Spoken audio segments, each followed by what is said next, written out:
আসসালামু আলাইকুম, কেমন আছেন সবাই? রান্না করব গরুর মাংস।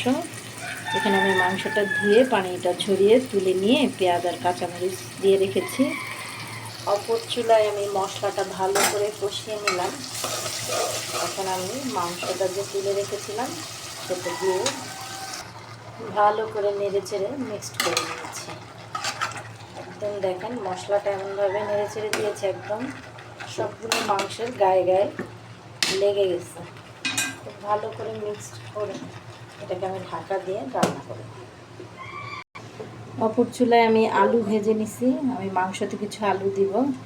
আমার হাজব্যান্ড আলু ছাড়া আসলে খেতে পারে না, তাই আমি কিছু আলু দিব। আলুগুলো আমি ভেজে রেখেছি, চুলাটা অফ আছে। আমি মাংস প্রায় হয়ে আসবে, ওই মুহূর্তে আমি আলুটা দিয়ে দিব, দিয়ে রান্নাটা আর কি শেষ করব।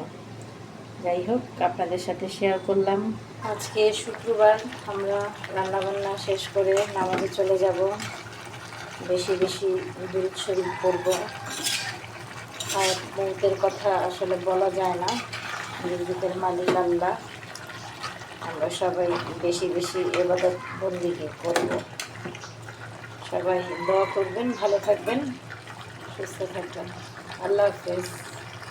মাংসটা হয়ে গেলে আমি অবশ্যই আপনাদেরকে ছবি তুলে দেব। আল্লাহ হাফেজ।